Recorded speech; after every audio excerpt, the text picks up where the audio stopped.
उधर हमास के हमले का फायदा उठाकर इसराइल के उत्तर पूर्व में बसे उसके पड़ोसी सीरिया ने भी उस पर अटैक कर दिया।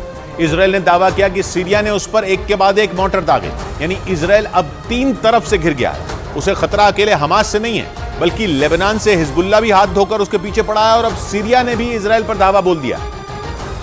जिसके बाद इसराइल की सेना ने भी सीरिया पर तगड़ा पलटवार किया और सीरिया में जिस जगह से उस पर मॉर्टर चलाए गए, इसराइल ने वहां तोप गोले बरसा दिए। इसराइल ने बताया कि सीरिया ने गोलान हाइट्स नाम के इलाके को निशाना बनाया।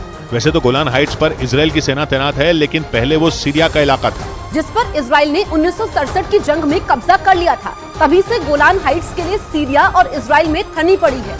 इसलिए इसराइल की सेना को टारगेट करने के लिए बार बार सीरिया की तरफ से गोलान हाइट्स पर हमला किया जाता है।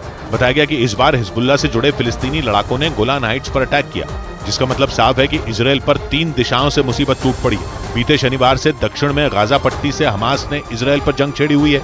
उसके बाद से उत्तर में लेबनान का चरमपंथी संगठन हिजबुल्लाह वहां से इसराइल पर रॉकेट दागने में लगा है और अब उत्तर पूर्व में सीरिया भी इसराइल के खिलाफ खड़ा हो गया। और सीरिया का इसराइल के खिलाफ उतरना उसके लिए सबसे बड़ा खतरा है, क्योंकि सीरिया में इसराइल के सभी दुश्मन एक्टिव हैं। वहां हिजबुल्लाह भी है, फिलिस्तीन के लड़ाके भी, और सबसे बड़ी बात, सीरिया में इसराइल का सबसे बड़ा दुश्मन खुद ईरान बैठा हुआ है, जिसने बीते कम से कम 1 दशक से सीरिया में बैठकर इसराइल की नाक में दम किया हुआ है।